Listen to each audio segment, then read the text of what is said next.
I can't do this. Molly Cooper's plan was simple. Slip out the back door of the church before the I do. What she didn't plan. Tripping on her dress, falling into the street, seeing a black car with the door open, jumping inside thinking it was empty, and discovering that the car's owner was sitting on the other side, staring at her with a raised eyebrow, and a smile that was a mix of surprise and pure amusement.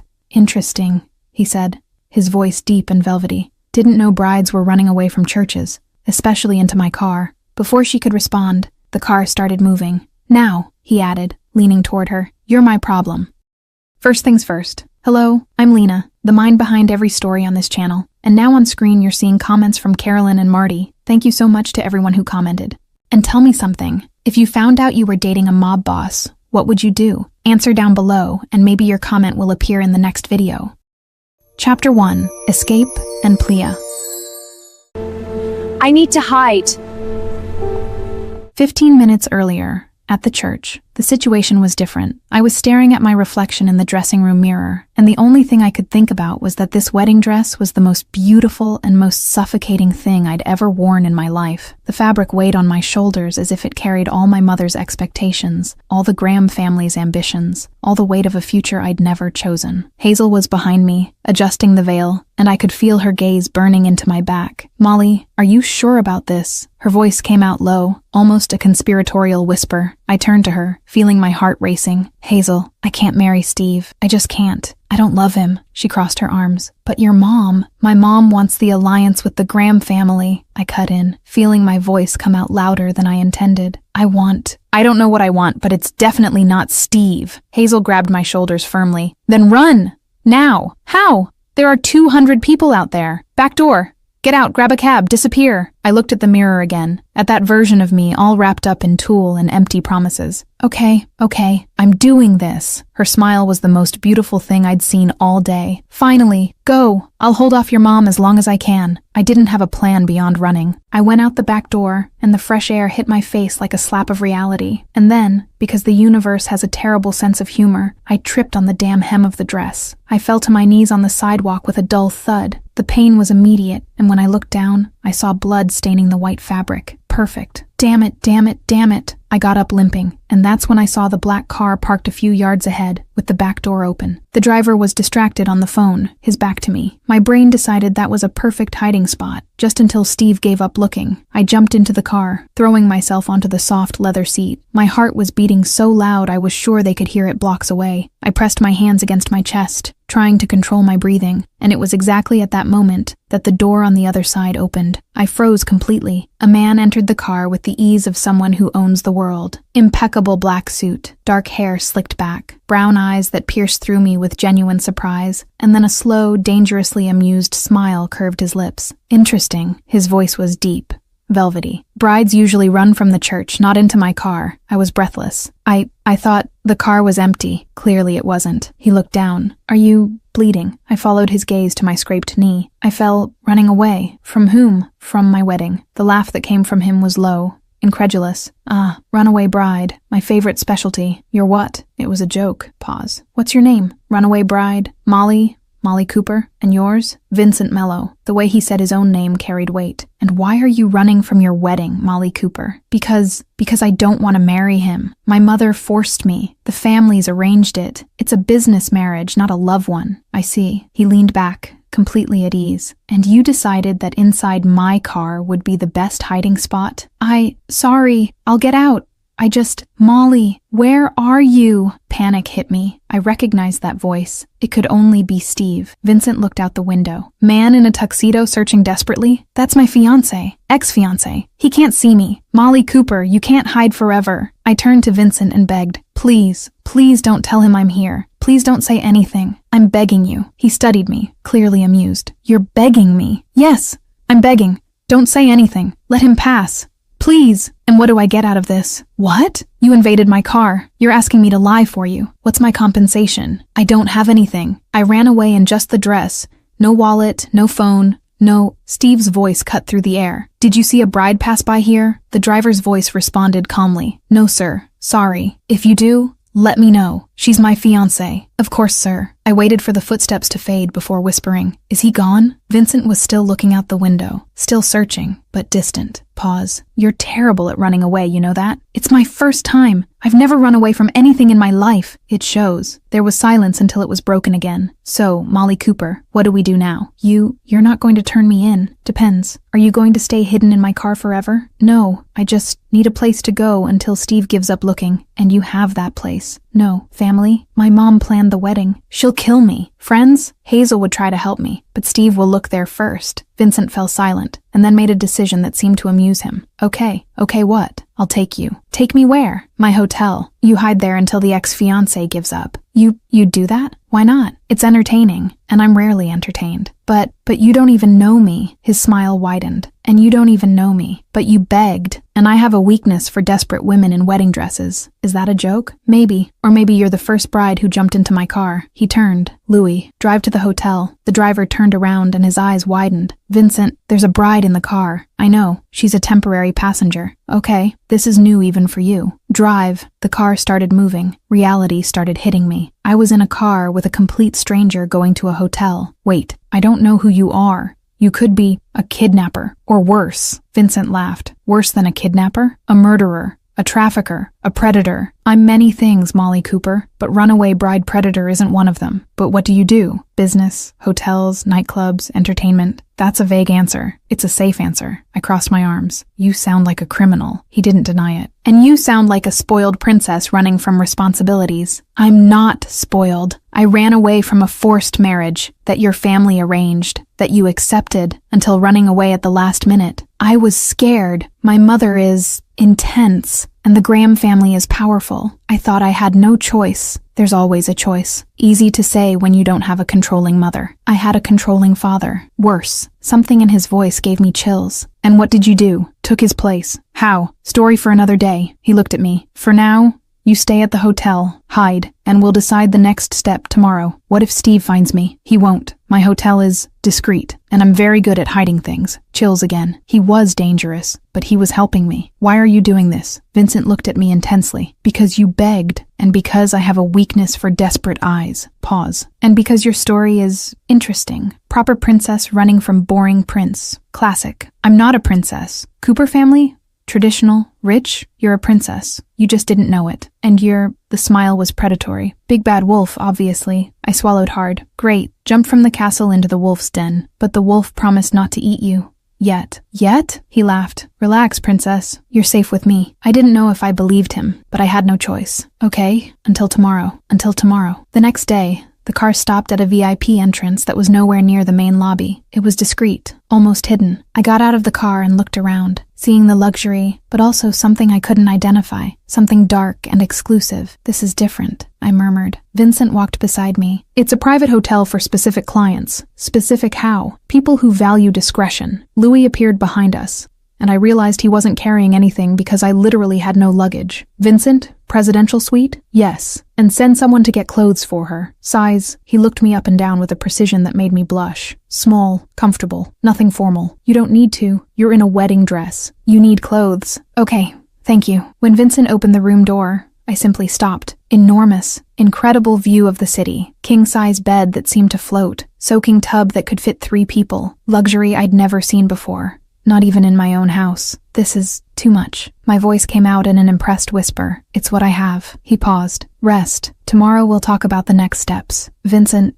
thank you. Really. For not turning me in. For helping me. He looked at me, and something changed in his gaze. Something softer. You're welcome, princess. Pause. Lock the door. Not because of me, but because you don't know this world yet. What world? Mine. And trust me, you don't want to know it without a guide. He left, closing the door behind him. I stood there for a moment, processing everything that had happened, before throwing myself on the giant bed. The wedding dress crumpled completely beneath me, but I didn't care. What did I do? I whispered to the ceiling. Outside, Louis was waiting, arms crossed and an expression that Vincent knew very well. The expression of, you've completely lost your mind. Boss, are you crazy? Probably. You brought the Cooper family's daughter to the hotel. If Virginia Cooper finds out, she won't find out. Yet? Louis practically shouted in a whisper. Vincent, the Coopers are traditional, powerful, and the girl ran from the Graham. You know who the Grahams are? I do, and I don't care. Why are you doing this? Vincent was silent for a moment before answering. Because she begged, And because no one's ever begged me before, it was refreshing. You're bored, and using the girl as entertainment? Maybe. Or maybe she's more interesting than any woman I've met in years. You only talked to her for 20 minutes, and in those 20 minutes she was more real than anyone else in months. Vincent started walking down the hallway. Relax, Lewis. I'm just going to help her disappear until Graham gives up. Then she goes back to her life. Lewis followed him. Do you believe that? Vincent stopped, his hand on his own door handle. I have to believe it, because if I don't, it means I'm going to get attached, and I don't get attached. Good luck with that, boss. Vincent entered the room, closed the door, and for the first time in a long time, smiled for real. A bride had jumped into his car running from a wedding. She had begged with those desperate, honest eyes. And he, Vincent Mello, the man who never got involved, who never let anyone in, had decided to help. Maybe Louis was right. Maybe he really was crazy. But as he took off his jacket and looked out the window at the lit city below, Vincent realized he didn't care. Molly Cooper had entered his life like a hurricane of white tulle and beautiful desperation, and he had the feeling that nothing would ever be the same. Chapter 2.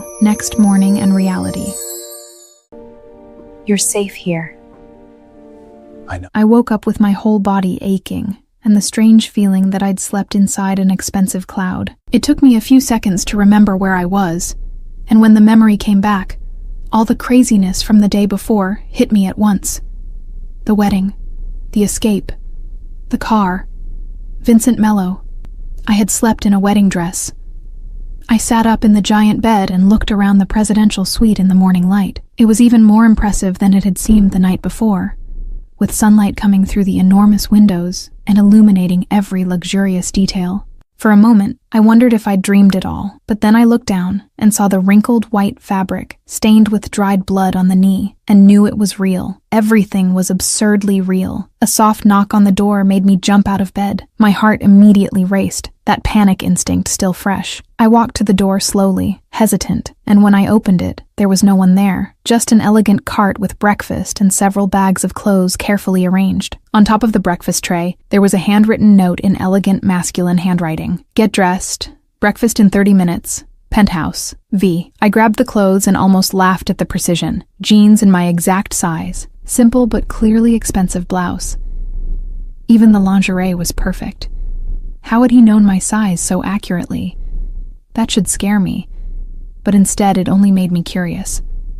I took the longest bath of my life in that absurd tub, letting the hot water wash away the stress and dried blood. When I finally got dressed and looked in the mirror, I almost didn't recognize myself. No bridal makeup, no elaborate hairstyle, no suffocating dress, just me, Molly Cooper in jeans and a white blouse, looking freer than I'd felt in years. 30 minutes later, I followed the vague instructions of Penthouse and found the private elevator that went straight to the top floor. When the doors opened, I was breathless. The penthouse was even more impressive than the room. All glass, with a 360-degree view of the city, minimalist but clearly very expensive decor, and in the center of everything, a table set for breakfast. And Vincent Mello, sitting calmly, reading a newspaper as if having a runaway bride hidden in his hotel was the most normal thing in the world. He looked up when he heard me arrive, and that slow, dangerous smile curved his lips. Sleep well, princess? Stop calling me princess, I replied, but without much conviction in my voice. Impossible. It's what you are. He gestured to the chair across from him. Sit, eat. We need to talk. I sat down, nervous, grabbing a cup of coffee just to have something to do with my hands. About. Vincent folded the newspaper with deliberate calm,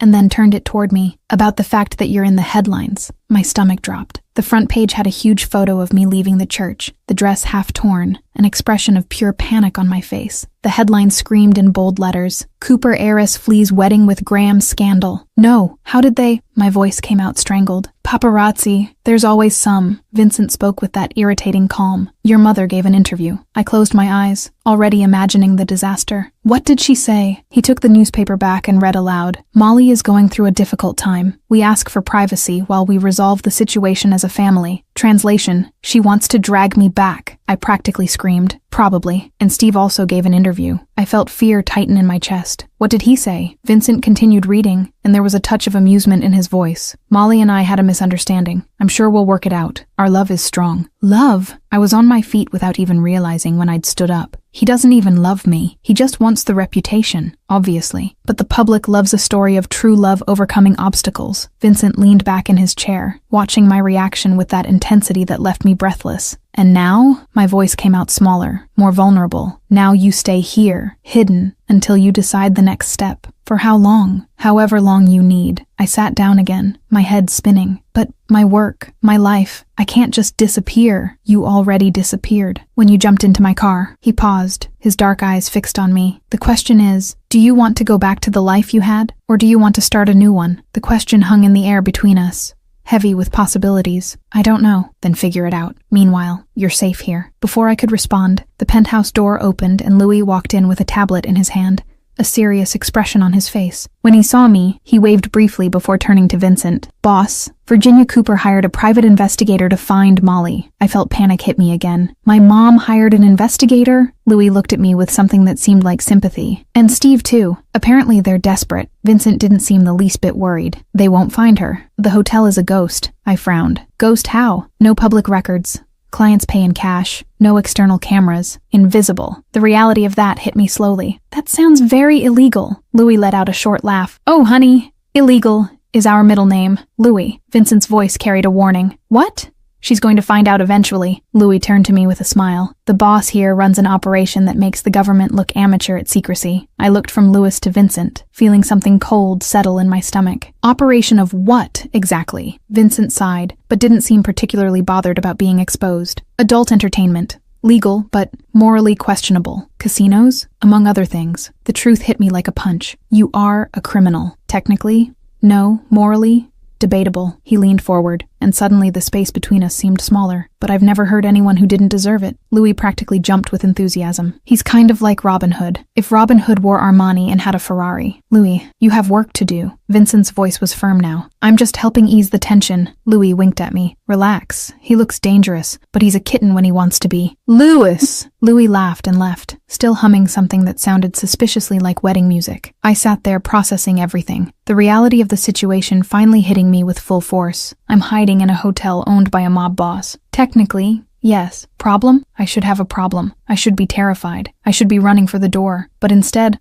all I could say was, I should have a problem, but strangely, I feel safe? Vincent looked at me for a long moment, and something changed in his expression, something softer. Because you are. No one touches you while you're here. Why? Why do you care? The silence that followed was charged with a different tension. Electric and dangerous. When he finally responded, his voice came out lower. Because you begged, and because something about you intrigues me. My heart raced. Intrigues how? I want to understand why a proper princess jumped into a stranger's car instead of calling her rich family to solve the problem. He paused, his eyes never leaving mine. You're braver than you think, or more desperate. I'm still deciding which. Maybe both, maybe. We stayed there, looking at each other across the breakfast table, and for the first time since I'd woken up, I felt something beyond fear. I felt curiosity, attraction, the dangerous feeling that I jumped from one problem straight into another, completely different one. But the difference was that this problem had penetrating brown eyes and a smile that made my stomach flip, and I wasn't sure I wanted to run away this time.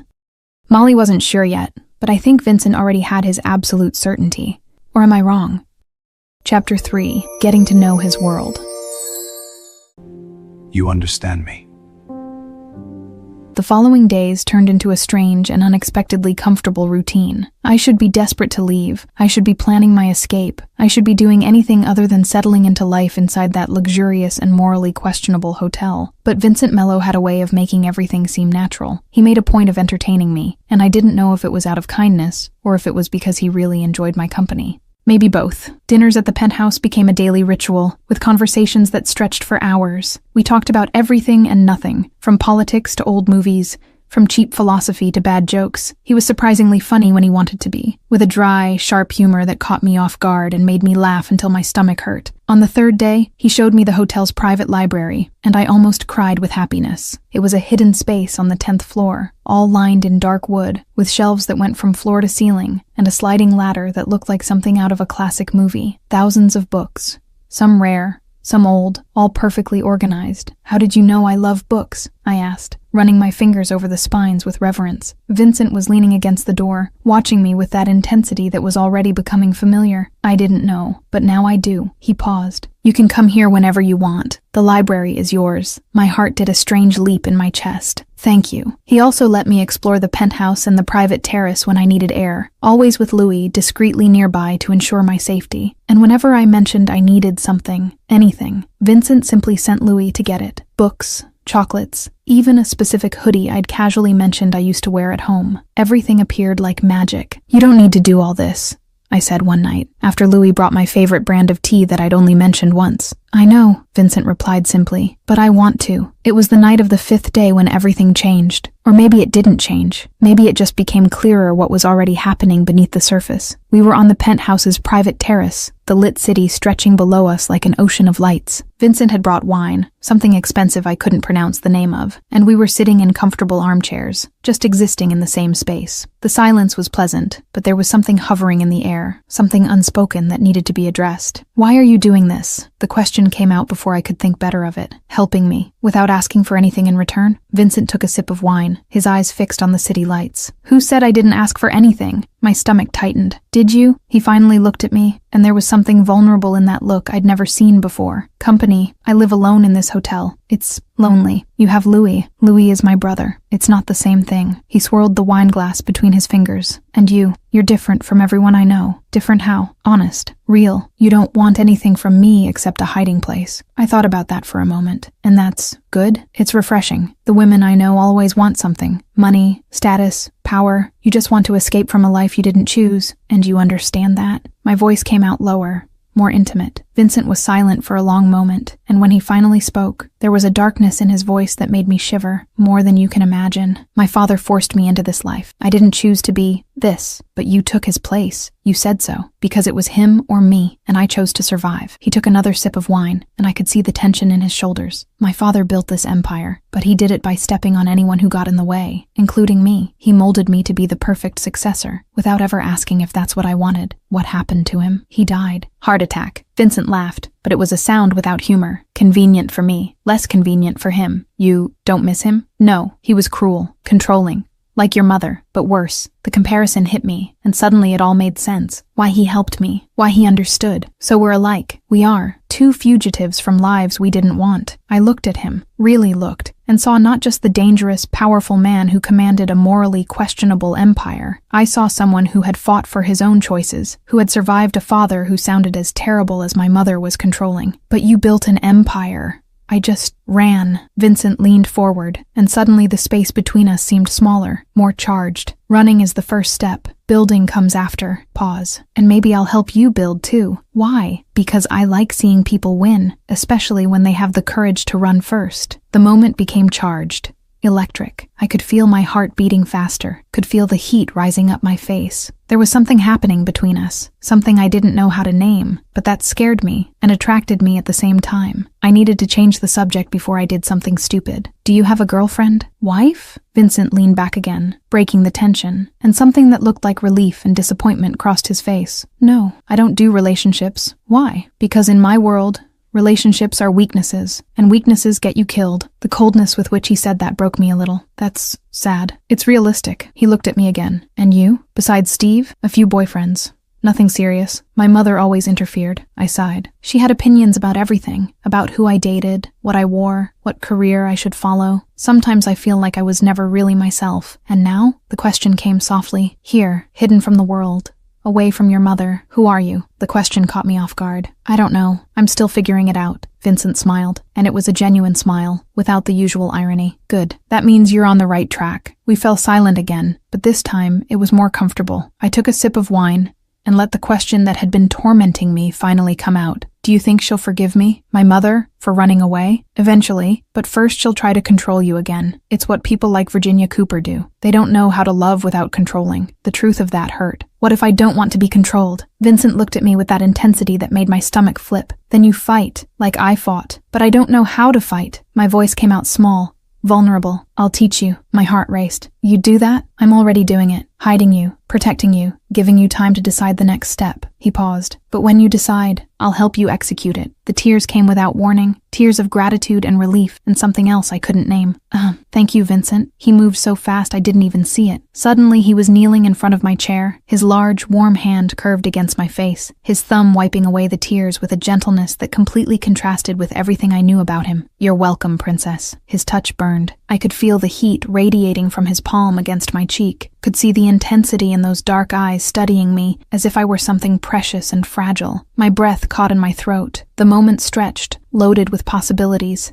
I could see in his gaze that he wanted to kiss me, could feel it in the way his fingers curved slightly against my skin, and God, I wanted him to do it. But then something changed. Vincent pulled back, his hand leaving my face, and the cold night air filled the space where his warmth had been. He stood up and returned to his own chair, creating safe distance between us. We both knew what had almost happened. We both knew we'd pulled back, and neither of us talked about it. Somewhere on the other side of the city, in an elegant, cold office, Steve Graham was having a very different conversation. He was sitting behind the enormous desk, his fingers drumming impatiently on the mahogany surface, while the private investigator shifted uncomfortably in the chair across from him. She has to be somewhere, Steve practically shouted. The investigator flipped through his notes with a defeated expression. Mr. Graham, she's disappeared completely. No banking trails, no credit card use. No traceable phone calls. Impossible! She's not that smart. That's when Virginia Cooper spoke from the armchair in the corner of the office, where she'd been listening in silence. Her voice was cold and calculated. Molly is very smart, Steve, but impulsive. She'll make a mistake eventually. The investigator looked between the two. And when she does, Virginia stood up, walking to the window with the upright, controlled posture that defined her every movement. We find her and bring her back. Steve stood up too, fists clenched. And I marry her. Doesn't matter if she wants to or not. Virginia looked at him with something that could be approval or contempt. It was hard to tell. Excellent. We're in agreement then. Neither of them mentioned love. Neither of them mentioned what Molly wanted. To them, she was a piece on a chessboard, something to be recovered and controlled. And while they planned in their cold, calculated offices, I was on a terrace under the stars, feeling for the first time in my life that maybe, just maybe, I had found someone who saw me as more than a piece in someone else's game. Chapter 4. Lewis and Humor. Stay close to me.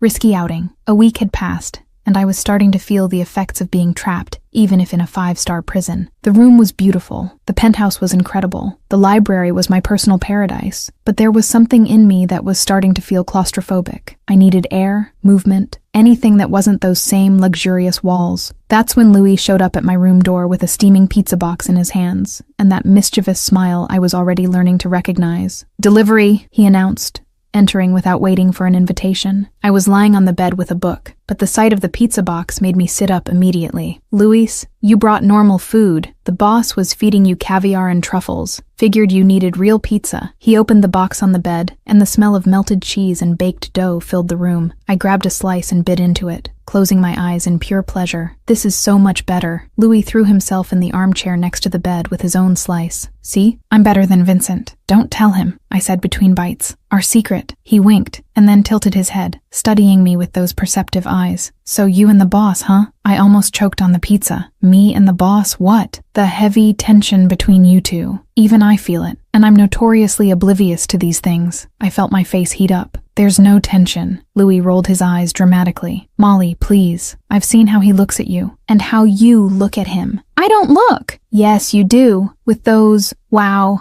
the mob boss is hot eyes." He imitated a dreamy expression that made me throw a pillow at him. "I don't think that," I lied shamelessly. "Then you're blind, because the boss is objectively hot.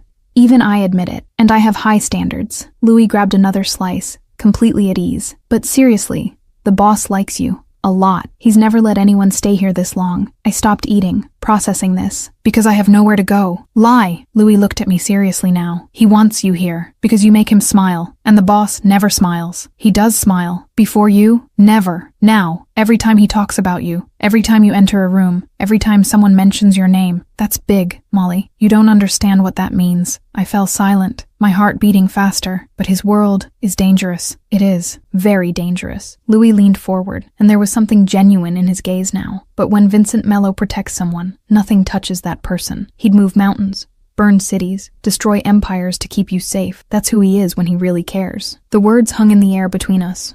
loaded with a weight I wasn't ready to carry. But before I could respond, before I could process what Louis was saying, he'd already completely changed the subject, returning to the light humor that was his trademark. 2 days later, the feeling of being trapped had become unbearable. I found Vincent in the penthouse, where he was working on something on his laptop, and just blurted it out. I need to get out, even if just for an hour. He looked up from the computer, his expression immediately cautious. Too risky. Steve's still looking. Then take me somewhere he'd never go, I insisted, feeling the frustration grow. You have those places. Vincent was silent for a moment, clearly weighing his options. I have a private club, exclusive members. Steve would never get in. I felt a wave of hope. Perfect. Take me, but you stay with me, the whole time. The way he said it, with that deep, authoritative voice, made my stomach flip. Deal. The club was exactly the kind of place I imagined Vincent would frequent. It was hidden on a discreet side street. No sign, nothing indicating its existence. The entrance was through an unmarked black door, guarded by security who looked like they'd walked out of an action movie. When Vincent approached, they simply nodded and opened the door, not even checking ID. The interior was dark, chic, and completely exclusive. Low lighting and shades of red and gold, luxurious but sensual decor, and an atmosphere that was simultaneously sophisticated and provocative. There was something in the air, an energy I'd never felt before, something adult and intense and completely new to me. This is different, I murmured, looking around with wide eyes. Vincent walked beside me, his hand resting lightly on my back in a way that was both protective and possessive. It's an adult entertainment club, legal, but intense. Intense how? Dancers, shows, games, nothing illegal, but provocative. As we walked further inside, I saw what he meant. There were dancers on elevated stages, their performances more art than anything explicit, but definitely sensual. There were gaming tables where large sums of money changed hands. There were shows happening in side rooms, live musicians, performers who defied gravity with impressive acrobatics. I've never been to a place like this, I admitted, fascinated by the completely new world unfolding before me. Vincent guided me to the VIP area, an elevated space with a view of the entire club but separated by velvet curtains. Doesn't surprise me. Pause. Stay close to me. We sat on a luxurious sofa, and almost immediately Louis appeared with drinks, a huge smile on his face. Welcome to the dark side, princess. Louis, where were you? Vincent asked, accepting one of the drinks. Checking security. All clear. No one suspicious. Louis turned to me, extending a glass of something that glowed golden. Enjoying it, I accepted the drink, still absorbing everything around me. It's very sensory. Wait until you see the main show. Acrobats. It'll blow your good girl mind. Louis threw himself on the sofa beside me. I'm not a good girl, I protested, even knowing it was useless. Louis burst out laughing. You ran away from a wedding and hid out with a mob boss. Okay, you're kind of rebellious, but you still have that never broke a rule in my life energy. I've broken lots of rules. Vincent turned to me, and there was amusement in his eyes. Like? I thought furiously, trying to find a convincing example. I once skipped class? Louis literally doubled over laughing. Skipped class? That's your big rebellion? I felt my face burn. It was bold at the time. Vincent was smiling now. That genuine smile Louis had said was rare. Molly,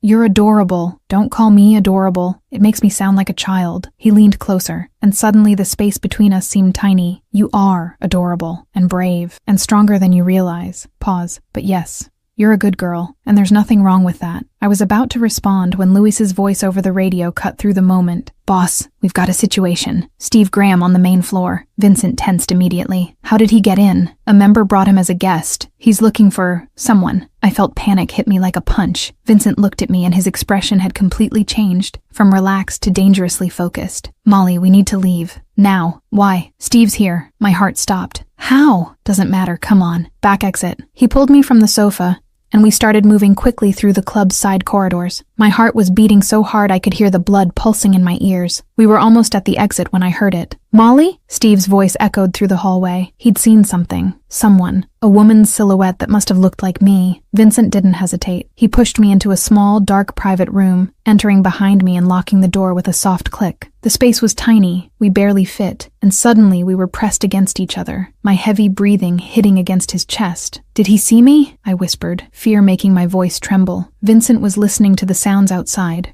Completely still. Don't know. Stay quiet. Sorry, I shouldn't have asked to go out. The words came out in a miserable whisper. He looked down, and even in the darkness I could see the intensity in his gaze. Don't apologize. You deserve to get out. We were so close I could feel his warmth, could feel every breath, every beat of his heart against mine. Vincent. His hand came up. touching my face with that gentleness that contrasted so much with everything else about him. "Are you okay?" "I'm scared." "I'll protect you. Always." The moment hung suspended, loaded with everything we weren't saying. The voices outside continued for a few more seconds, and then moved away, disappearing completely. Vincent checked through the crack in the door before turning to me. "He's gone. Let's go." We left through the secret exit, a corridor that led directly to the private garage. No one saw us. No one knew we'd been there. Back at the hotel, I was still shaking. Vincent took me straight to the penthouse, and only when we were safe behind locked doors could I finally speak. "How did he find me?" My voice came out louder than I intended. "He didn't find you. He went to the club by chance. His luck.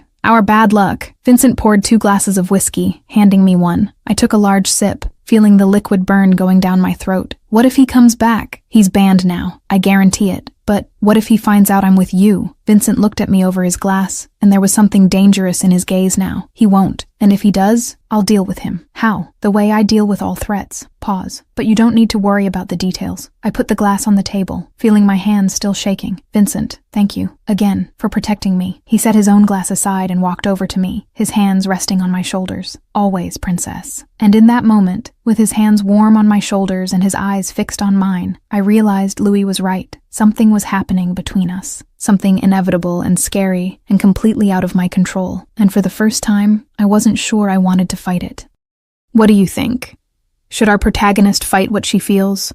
Or should she just surrender to her love? Chapter 5. Feelings and Virginia finds out. I choose my life. The weeks that followed were the strangest and simultaneously the most natural of my life. Something was changing between me and Vincent. Something neither of us was willing to name out loud, but that was present in every prolonged look, in every touch that lasted a second longer than necessary, in every comfortable silence that stretched between us like an unspoken promise. The dinners at the penthouse stopped being just casual entertainment and transformed into something intimate and loaded with meaning. The conversations deepened each night, exploring territories I'd never shared with anyone before. We talked about fears and dreams, about regrets and hopes, about the versions of ourselves we'd left behind, and the ones we were still trying to discover. Vincent started teaching me about his business, not the shady and morally questionable details, but the structure, the strategy, the way to build something from nothing. He showed me spreadsheets and projects, explained financial decisions and investments, and was genuinely impressed when I asked intelligent questions or suggested alternatives he hadn't considered. "You have a talent for this," he said one night, after I spent an hour analyzing an expansion project for one of his hotels and pointed out 3 potential flaws in the planning. The admiration in his voice was real and made me feel proud in a way no compliment from my mother ever had. And I, by some inexplicable miracle, could make Vincent Mello laugh. Not that ironic, controlled smile he used as armor, but genuine laughter that lit up his face and made his eyes shine in a way Louis swore he'd never seen before. Sometimes it was something I said unintentionally. Sometimes it was a terrible joke. Sometimes it was just the way I reacted to something completely normal, as if it were the most fascinating thing in the world. The accidental touches became intentional. A hand on my back when we walked together, his fingers adjusting a strand of hair that had fallen on my face, my hand finding his when we watched something together. Each touch burned, leaving invisible marks on my skin that I could feel hours later. The sexual tension between us grew each day, thick and palpable in the air whenever we were in the same space.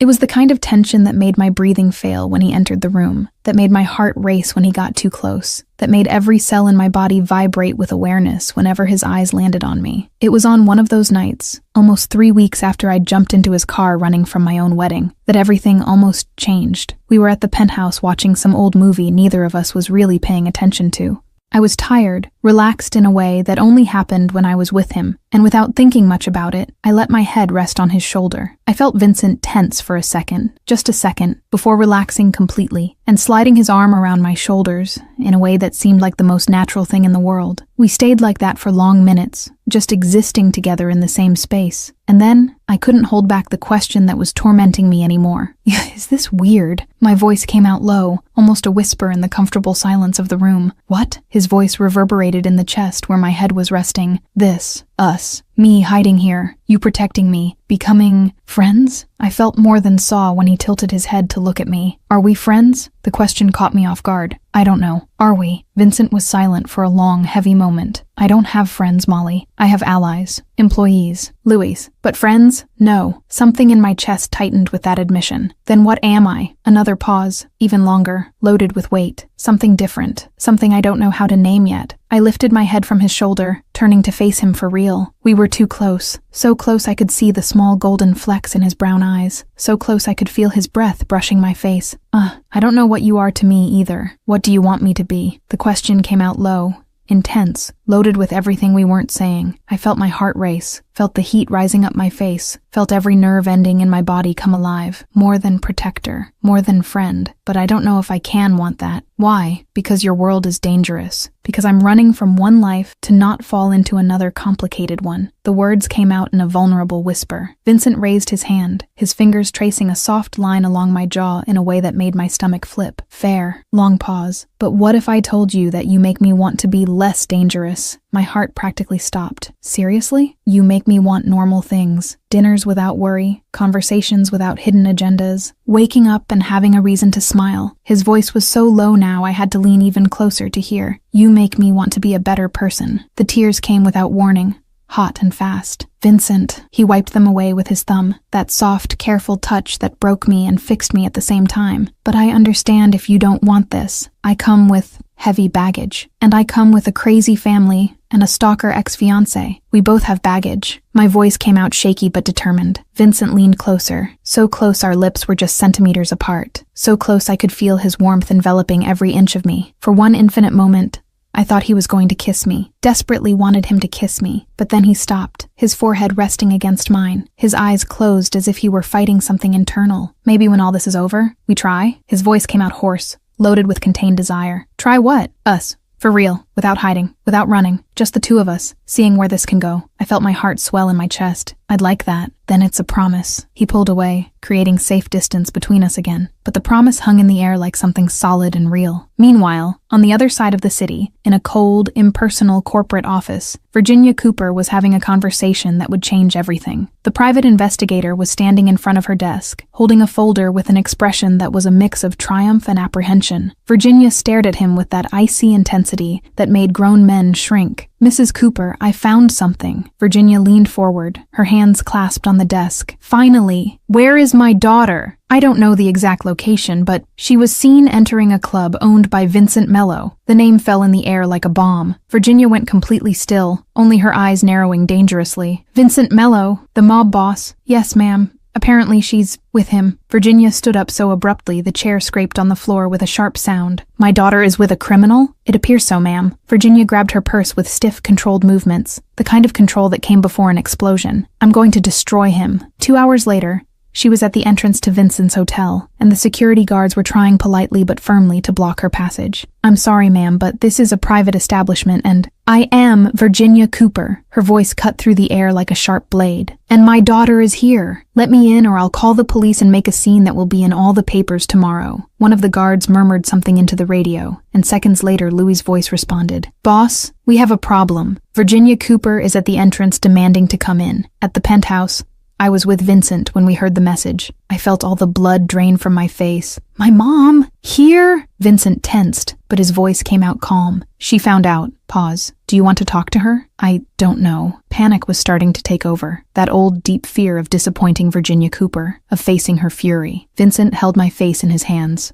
forcing me to look at him. I can send her away, but eventually you'll have to confront this. Confront her. I took a deep breath, feeling my heart hammering against my ribs. Send her up. Are you sure? No, but it needs to happen. Minutes later, the elevator doors opened, and Virginia Cooper entered the penthouse like a perfectly dressed and absolutely furious storm. Molly Ann Cooper, do you have any idea what you've done? Something in me stiffened, that new courage Vincent had helped cultivate emerging when I needed it most. I ran from a wedding I didn't want, and hid out with a criminal? Virginia practically screamed. Vincent stepped forward, his voice low but loaded with danger. Mrs. Cooper, I suggest you control your tone. Virginia turned to him with flaming eyes. You kidnapped my daughter. I didn't kidnap anyone. She jumped into my car running away. I offered refuge. His voice remained calm, controlled, but there was steel underneath. Refuge? You're keeping her here against her will. Something in me exploded. He's not keeping me. I chose to stay. Virginia turned to me, and for the first time in my life, I saw genuine shock on her face. You don't get to choose. You're coming home now. And it was in that moment that everything changed. In that moment, I found my real voice. No. The silence that followed was absolute. Virginia stared at me as if she'd never seen me before. What? I said, no, Mom. I'm not marrying Steve. I'm not going back to the life you planned without consulting me. I'm going to live my life by my own rules. And what is this life? Hiding out with a criminal? He protected me when you forced me into a wedding I didn't want. Each word came out stronger, more certain. He gave me choice when you never did. I did what was best for the family. You did what was best for your status. You don't care about me, only about the Cooper family reputation. And then, to my absolute shock, I saw tears in my mother's eyes. Virginia Cooper, who never cried, who never showed weakness, had tears running down her perfectly made-up face. I care about you. Her voice came out broken. I felt my own tears start. Then let me choose. For the first time in my life, let me choose. The silence stretched,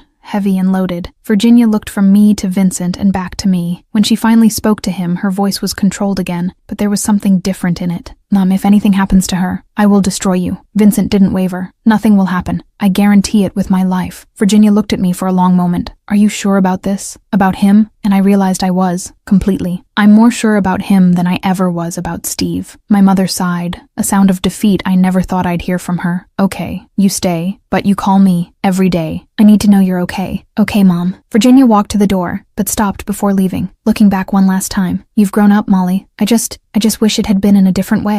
And then she was gone. The moment the elevator doors closed, I collapsed. All the emotions, all the fear, all the adrenaline hit me at once, and I just broke down in tears. Vincent caught me before I could actually fall, pulling me against his chest in a firm, secure embrace. You were incredible, he murmured against my hair. I never did that, never challenged her. I sobbed against his chest. And you did it perfectly. He held me tighter. You were brave and strong, and I'm so proud of you. And there, in Vincent Mello's arms, crying from relief and exhaustion, and something that could be happiness, I realized I'd finally taken the second step. First I'd run, now I'd fought. And for the first time in my life, I felt truly free.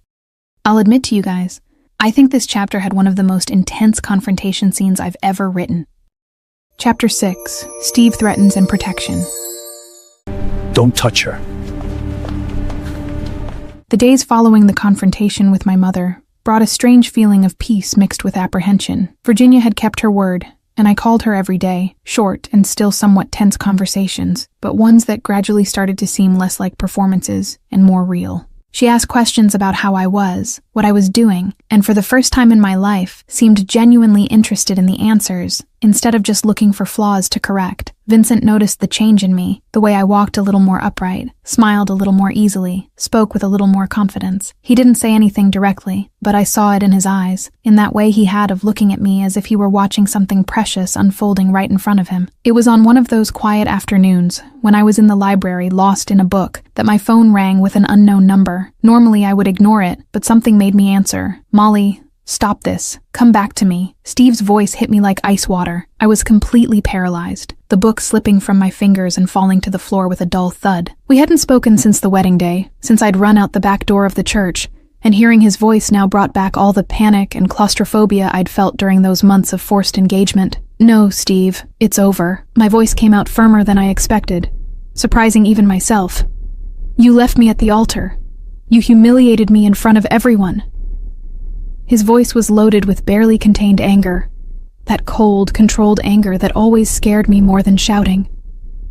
You only care about your reputation, not about me, I responded, feeling my own anger grow in my chest. I love you, he practically screamed, and the sound was so fake I almost laughed. You don't even know what love is, Steve. You want possession. You want a perfect doll who stays quiet and smiles at your business parties and never questions anything. Each word came out clearer, more certain. That's not love. It never was. And this criminal you're with, does he love you? Or is he using you? His voice dripped venom. He respects me, something you never did. I felt my hands shaking, but kept my voice steady. There was a long, heavy pause, and when Steve spoke again, there was something new in his voice, something that made my stomach tighten with fear. You're going to regret this, Molly. Big time. The call cut off. I sat in the library for several minutes, the phone still in my hand, my heart beating erratically in my chest. Something about the way he'd said those last words, the veiled promise of consequences, left me genuinely scared for the first time since I'd run away. I found Vincent at the penthouse half an hour later, and the moment he saw me, his expression changed completely. What happened? He was at my side in seconds, his hands on my shoulders, his eyes scanning my face. Steve called. My voice came out small. Vincent went completely still. Did he threaten you? Sort of. He said, I'm going to regret it. I repeated the words, and they sounded even more sinister out loud. Vincent's expression darkened in a way I'd never seen before, something dangerous and cold taking over his eyes. He turned immediately, pulling his phone from his pocket. Lewis, double security. Now. Steve Graham is an active threat. I heard Louis's voice on the other end, tense and professional. Understood, boss. How long? Indefinite. And I want reports every hour. Do you think he'd do something? I asked when Vincent hung up,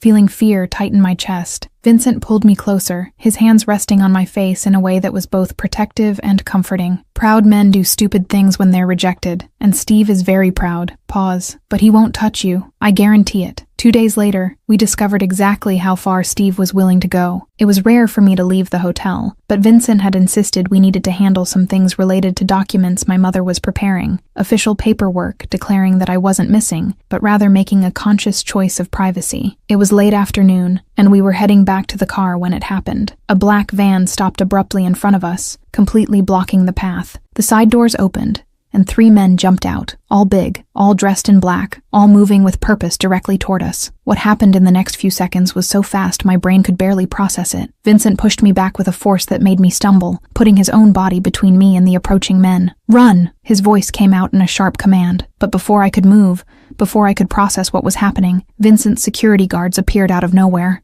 They were men I'd seen around the hotel but never really paid attention to, and now they were moving with frightening military precision. The fight was brief and brutal. The men from the van tried to reach Vincent, tried to reach me, but the guards were faster, more trained, more efficient. In less than a minute, the 3 men were on the ground, immobilized, and Louis was running toward us with his face red from effort and anger. Boss! They're from Steve Graham. Louis practically spat the words. Found messages on one of their phones. Explicit orders to retrieve the bride. Vincent was breathing heavily, not from effort but from contained rage. He turned to one of the men immobilized on the ground, and the voice that came from him was so icy it made me shiver. Where is he? The man didn't respond, just turned his face to the side. Vincent crouched down, getting eye level with the man, and when he spoke again, each word dripped threat. You're going to tell me where Steve Graham is, or you're going to regret it. And when I say regret, I'm not talking about legal consequences. I'm talking about the kind of regret that makes you never able to sleep at night again. The man swallowed hard, fear finally appearing in his eyes. Bar, the monarch, he'll be there tonight. Vincent stood up,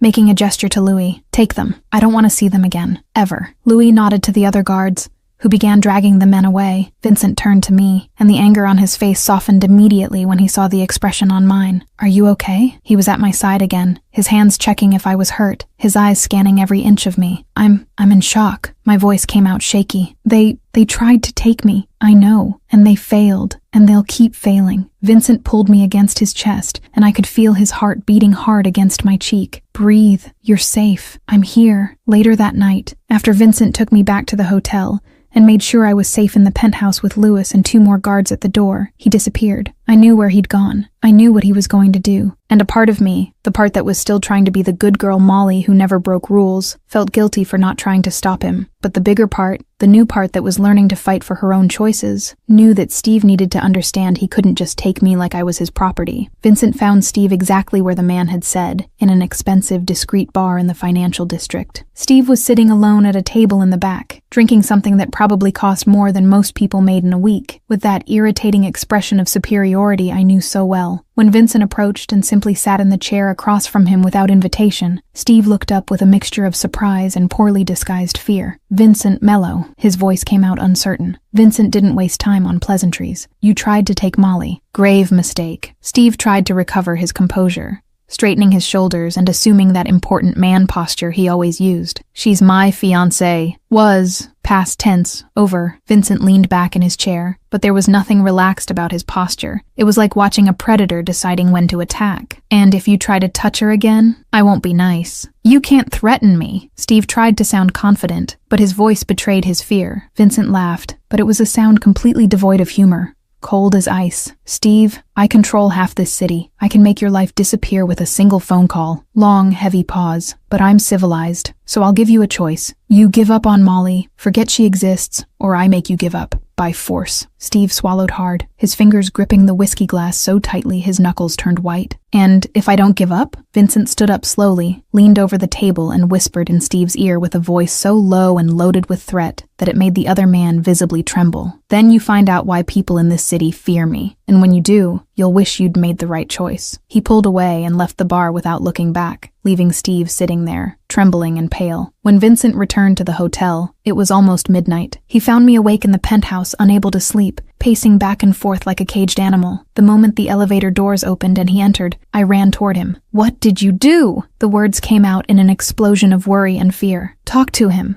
Civilly." His voice was calm, as if he'd just returned from a normal business meeting. "And I needed to know, needed to understand. He's going to leave you alone. I guarantee it." "How do you know?" My voice went up an octave. "Because I was persuasive." There was something dark in his smile. I felt a shiver of fear mixed with something else I couldn't name. "Did you hurt him?" "No, just scared him. A lot." Vincent walked to the bar and poured 2 glasses of whiskey, handing me one. He got the message. I downed the whiskey in one gulp, feeling it burn. "Thank you, but I hate that you had to do that. I do whatever it takes to protect you." He set his own glass aside and walked over to me, his hands resting on my shoulders. "Always. But what if he comes back? What if he tries again?" The panic was returning, the adrenaline from the day finally catching up with me. Vincent held my face in his hands, forcing me to look into his eyes. "He won't. And if he tries, I'm here, always. You understand? Always." The tears came without warning, hot and fast. "I don't deserve you." He wiped away the tears with his thumbs.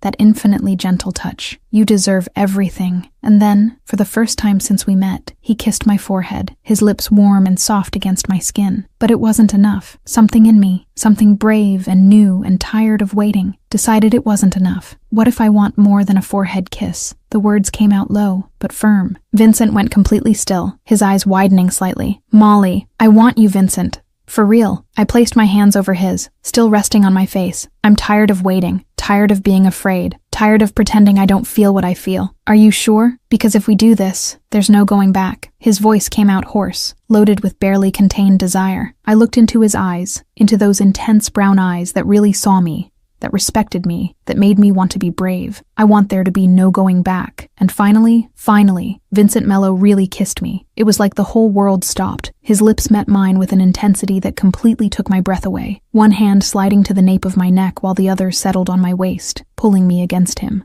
The kiss was everything I'd imagined, and more. It was hunger and tenderness mixed together. It was promise and surrender at the same time. It was the culmination of weeks of tension and unspoken desire finally finding release. When we finally separated, we were both breathless, foreheads touching, hearts beating in unison. "You're mine now," he whispered against my lips. "Officially." "Possessive," I murmured, but I was smiling. "Extremely." "Got a problem with that?" I pulled him back for another kiss. Deeper, more desperate. "Absolutely nothing. I like it." And that night, everything changed. There was no going back, and I didn't want there to be. Chapter 7, Revelation and Relationship.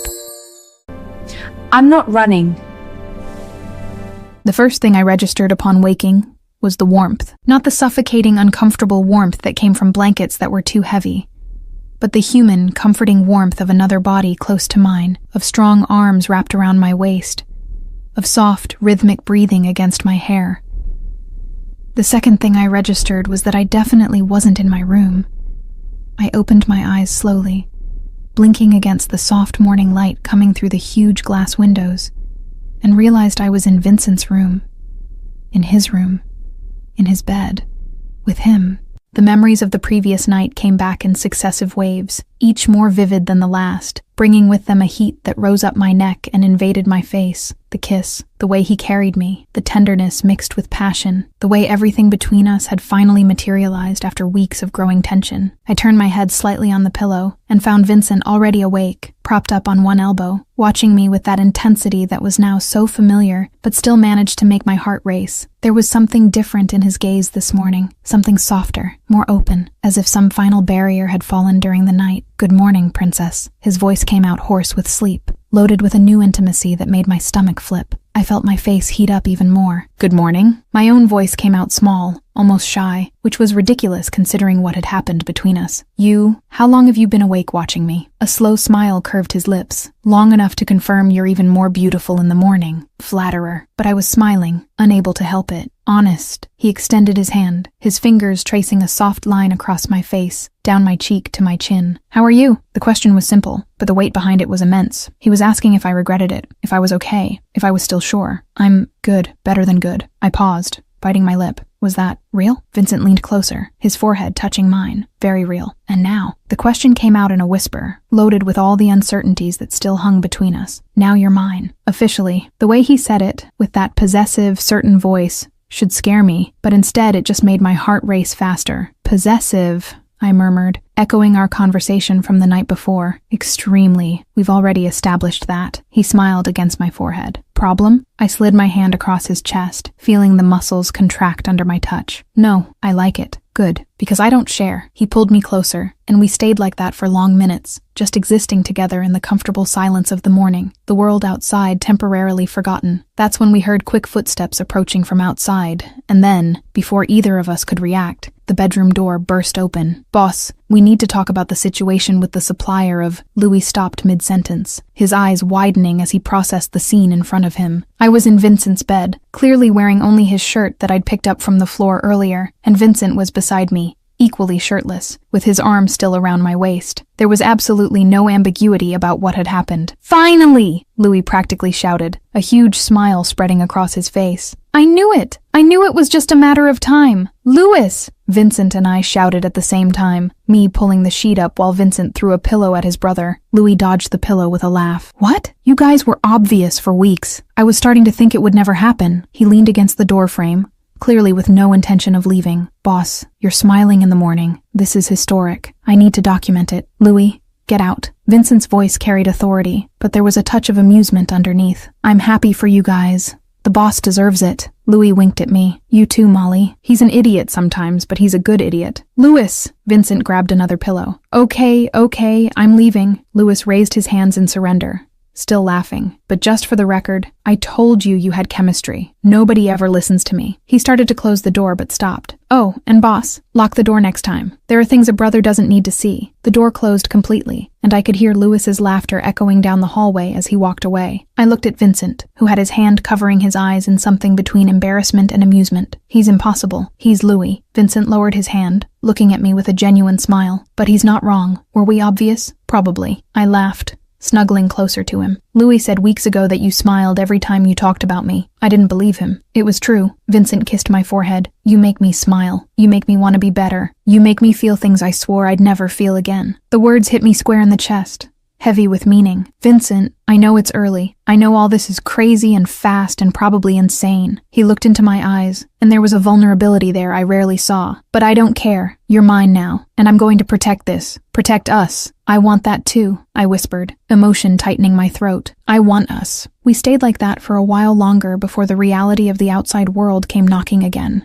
Literally, with Louis shouting from the hallway that we had to see the news immediately. We got dressed quickly, me grabbing borrowed clothes from Vincent's closet because mine were still scattered on the floor, and went to the penthouse living room where Louis was holding the tablet with a serious expression on his face. "Steve didn't give up," he said without preamble, turning the tablet toward us. My stomach dropped when I saw the headline. "Cooper Iris in relationship with mob boss." Below were photos, clearly taken by hidden paparazzi, of me and Vincent together, leaving the hotel, getting into the car. A particularly intimate photo of the two of us on the penthouse terrace, so close it was impossible to deny the nature of our relationship. The article was sensationalist and full of speculation, painting Vincent as a dangerous criminal who had kidnapped the innocent heiress, and me as either a victim or accomplice depending on the paragraph. Now every Everyone knows. My voice came out weak as I continued reading, seeing my private life being dissected for public entertainment. Vincent took the tablet from my hand and set it aside, making me look at him. So what? So what that my reputation, my family, everything is going to... I couldn't finish the sentence. Panic starting to tighten my chest. Molly, you ran away from a wedding. Your reputation was already tarnished. He held my face in his hands, forcing me to maintain eye contact. But if you want to hide, we hide. If you want to come out, we come out. Your choice. Always your choice. The way he said it, giving me the power of decision, reminding me it was my life and my choice, gave me the courage I needed. I want to come out. I'm tired of hiding, tired of worrying about what others think.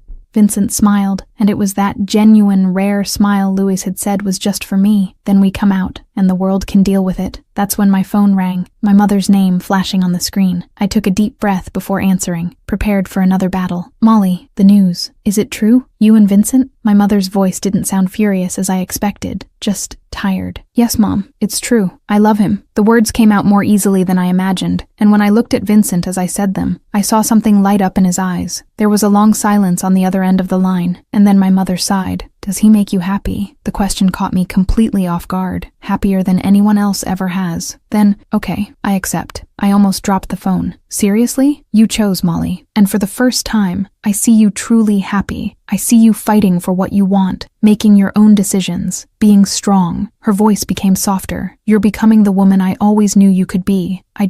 I'm sorry for trying to control it for so long. The tears came without warning. Mom and Molly, bring him to dinner. I want to properly meet the man who stole my daughter's heart. There was a touch of humor in her voice now, and who's apparently in all the headlines. Okay, I'll talk to him. Good. And Molly, I'm sorry for everything, for forcing the wedding with Steve, for not listening to you, for putting the family's expectations above your happiness. You deserve to choose your own life. You always deserved it. The words I'd waited to hear my whole life finally came, and it was like an enormous weight had been lifted from my shoulders. Thank you, Mom. When I hung up, Vincent was watching me with that soft expression he reserved only for me. Everything okay? More than okay. My mom wants to meet you. Formal dinner at the Cooper mansion. I paused. Would you be up for it? I'd face an army for you. A dinner with your mother seems easy in comparison. He pulled me into a hug, and I allowed myself to relax completely against him. We'll go together, as a couple, officially. Louis, who had been discreetly in the corner of the room during the call, chose this moment to intervene. So you guys are really going public. Boss, you know what that means, right? Everyone will know. Your rivals, your allies, everyone will know Molly is your weak spot. Vincent held me tighter, his voice coming out firm and determined. Let them know, and let them also know that if anyone touches her, they won't live to regret it. The statement should scare me, but instead it just made me feel protected, valued, loved. I was with a man who wasn't afraid to show the world I was important to him, who was willing to protect me with everything he had, who saw me as a priority and not as a secret. You two are ridiculously cute, Louis commented, but he was smiling. And terrifying, but mainly cute. I looked at Vincent, at this man who had entered my life in the most unexpected way possible, who had given me shelter when I needed it, who had taught me to fight, who had shown me I deserved to choose. And I realized Louis was right about one thing. It was love. Fast, crazy, unexpected, but definitely love. And for the first time in my life, I had chosen this. I had chosen him. I had chosen us. And I didn't regret it one bit. Chapter 8. Dinner with Virginia and Steve's final confrontation. It's over, Steve. The Cooper mansion was exactly as I remembered it, imposing and cold even under the golden light of late afternoon. Enormous white columns flanked the entrance, perfectly manicured gardens stretched out on all sides, and the overall feeling was of old wealth and unwavering tradition. I'd grown up here, spent my whole life in these elegant, suffocating rooms, but now, returning for the first time since I'd run from my wedding, the place seemed different, smaller, somehow, less intimidating, or maybe it was me who had changed. Vincent parked the car in the circular driveway, and for a moment, we just sat there, the tension palpable in the air between us.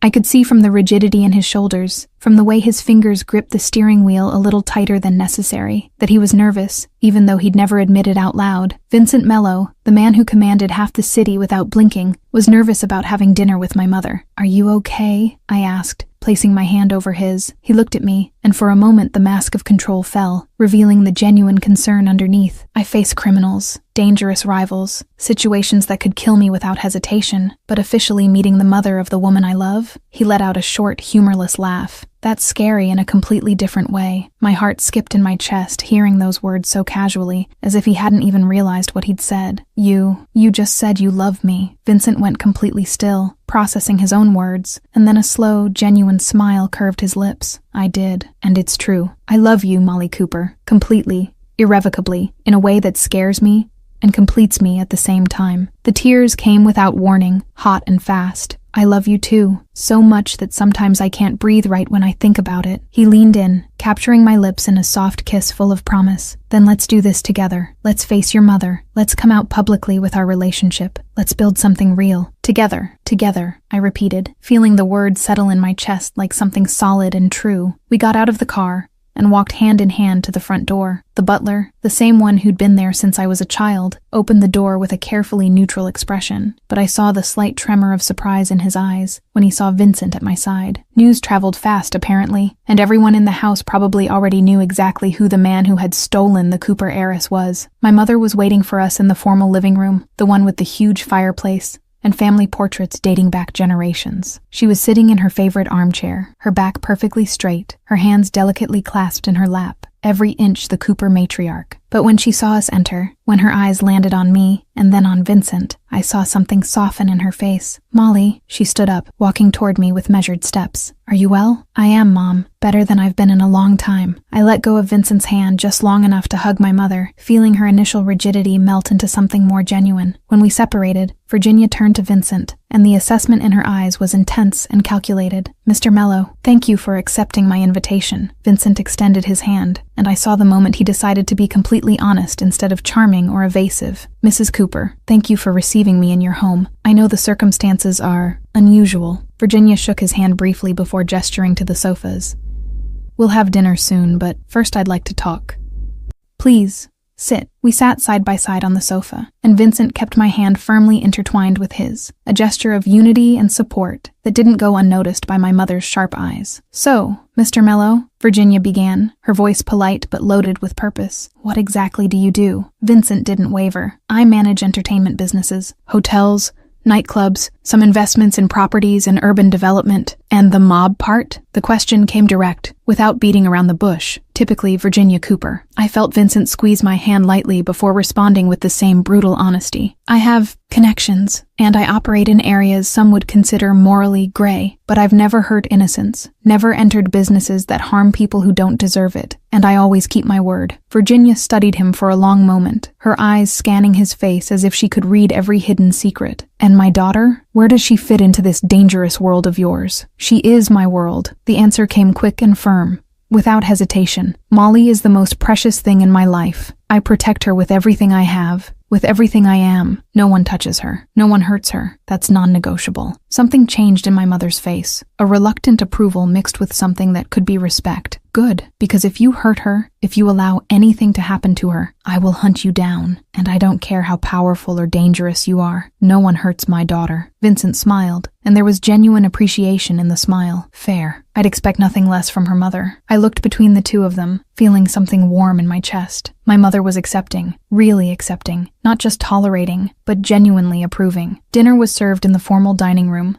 and the conversation flowed surprisingly well. Vincent was polite, but not subservient, honest but not offensive, and I could see my mother gradually relaxing, asking questions about his business, about his plans, about how we intended to handle the public exposure of the relationship. We were in the middle of the main course when it happened. The dining room door burst open, slamming against the wall with a noise that made everyone jump. Steve Graham entered like a storm, his face red with rage and probably alcohol, his eyes fixed on me with an intensity that made me freeze. Molly! You can't do this to me, he practically screamed, completely ignoring my mother and Vincent. I stood up from my chair, feeling anger explode in my chest. Steve, get out. You weren't invited. I love you. We were supposed to get married. You owe me this. He took a step in my direction, and immediately Vincent was on his feet, positioning himself between us with frightening fluidity. You don't love me. You love the idea of me. You love having a perfect trophy wife who never questions anything, I screamed back, all the months of frustration finally finding voice. Vincent said nothing,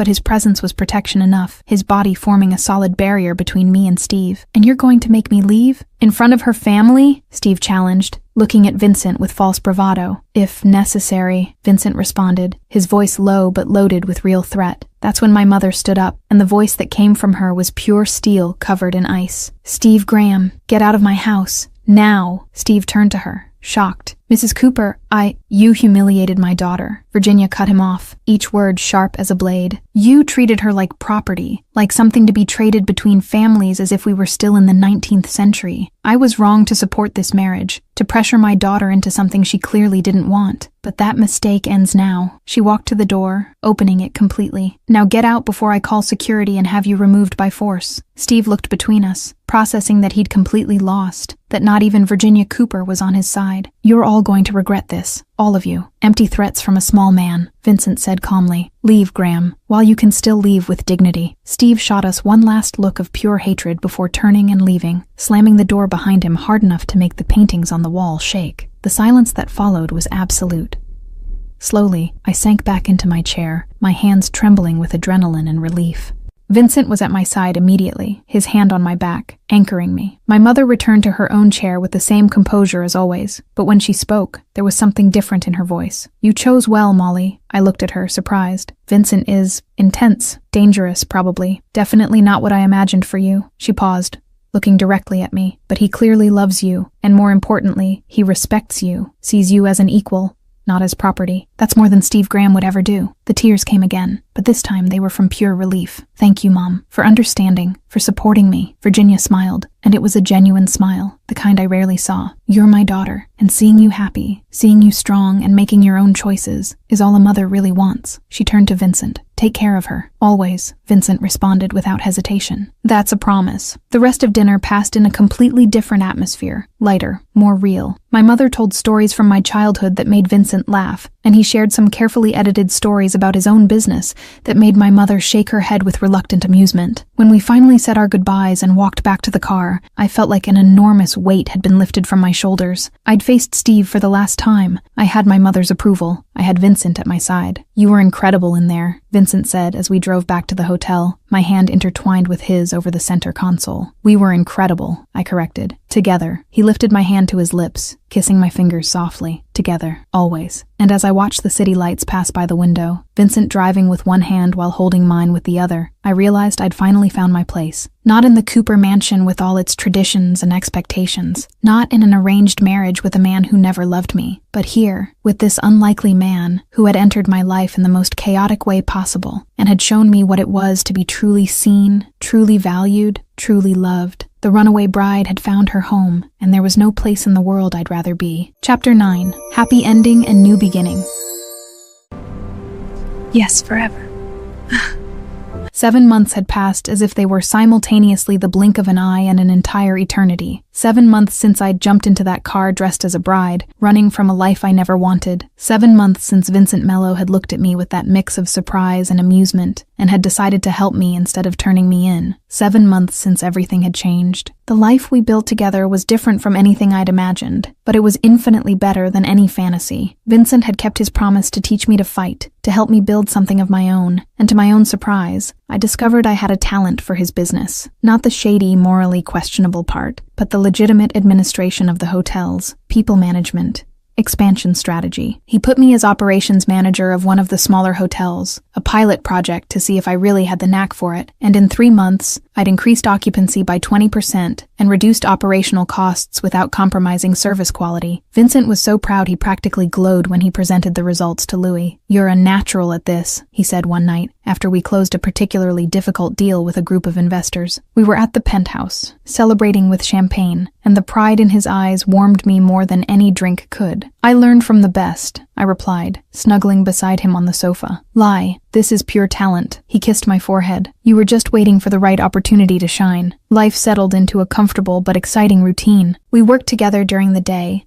had dinner together every night, and slowly the hotel that had started as my hiding place transformed into my home. My mother and I rebuilt our relationship, stronger and more honest than it had ever been. Hazel became a constant presence, loving every second of the chaos my life had become, and reminding everyone that she was the one who had encouraged me to run in the first place. It was on a spring evening, exactly 7 months after that crazy day at the church, that Vincent took me to the penthouse terrace. The same terrace where we'd had so many important conversations, where I'd started falling in love with him without even realizing it, where we'd shared wine and vulnerability in equal parts. The city stretched out below us, an ocean of lights that twinkled like earthly stars. Vincent was quiet, more nervous than I'd seen him in months, and when he finally turned to face me, there was something different in his eyes. "Molly, you changed my life in ways I can't even explain properly." He took my hands, his fingers intertwined with mine. "You entered my car like a hurricane of white tulle and desperation, and since then nothing has been the same." I felt my heart start to race, a suspicion growing in my chest. "You taught me it's possible to be strong and gentle at the same time, that it's possible to trust without losing control, that it's possible to love without fear." He released one of my hands,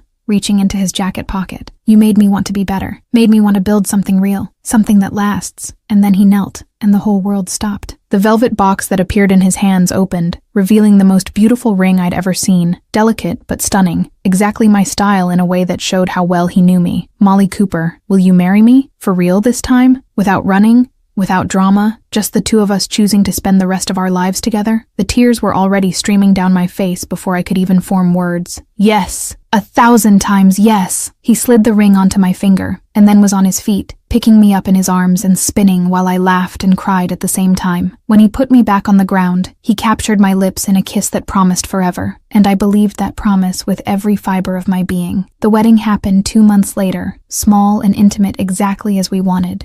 There weren't hundreds of guests we barely knew. There wasn't excessive pomp or performances for the cameras. Just the people who really mattered, gathered in a small, beautiful chapel, witnessing as Vincent and I promised our lives to each other. Louis was the best man, of course, and his speech at the reception had everyone laughing until it hurt. I never thought I'd see the day my brother would get married, and I definitely never imagined it would be with a bride who literally jumped into his car running from another wedding. He raised his champagne glass. "But life is crazy, and sometimes the best things come from the most absurd situations. Vincent, you found someone who makes you laugh, who challenges you, who makes you want to be better. And Molly, you found someone who sees you, who respects you, who loves you exactly as you are. You both deserve all the happiness in the world." Everyone toasted, and I looked at Vincent through happy tears, seeing the same love reflected back at me. At the reception, Hazel pulled me aside, her eyes shining with emotion. "You did it. You ran and found real love. Thanks to you, for encouraging me to run." I hugged my best friend tightly, for reminding me I deserved to choose. "You're welcome. Now be happy. You deserve it more than anyone I know." Later, when the party was winding down and guests were starting to leave, Vincent took me back to the penthouse terrace, the same place where he'd proposed, where we'd shared so many important moments. "So," I said, leaning against him as we looked at the city, "from runaway bride to wife, what a journey, the best journey of my life." He pulled me closer, kissing the top of my head. "Even with all the drama? With Steve, with the headlines,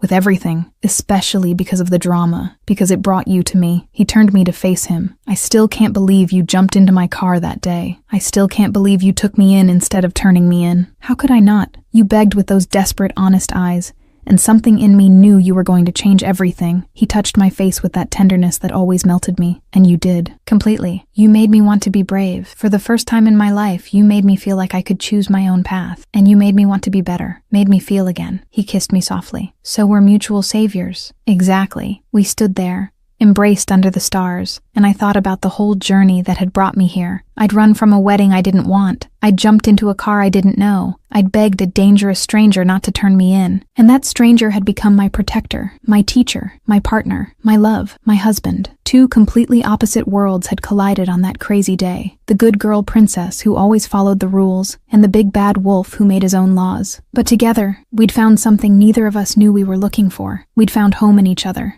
And as the city glowed below us and the future stretched ahead full of possibilities, I knew with absolute certainty I'd made the right choice. Sometimes the best stories start with a desperate escape and end with an unlikely love. Molly and Vincent, runaway bride and mob boss, forever. And now I'm going to tell you the behind the scenes of this video. I confess this story was born from a silly question. What if a bride literally jumped into the wrong car running from the altar? The image of Molly tripping on her dress and falling into Vincent's car made me laugh alone for days. Vincent was inspired by those men who control entire empires, but completely melt for one person. I wanted someone dangerous, yes, but who had that obsessive protective side that makes me sigh. Louis? Oh, Louis just happened. He invaded the story in Chapter 1 and refused to leave. Comic characters have that power. The real challenge was maintaining balance. Enough tension to hook you, but lightness to not weigh it down. Dark romance needs to breathe between the shadows. Favorite scene? Her first "I'm begging you." Everything changed there. I hope you loved reading as much as I loved writing. With love, Lena. And to watch another video, click on the video showing up on your screen now to follow another incredible story.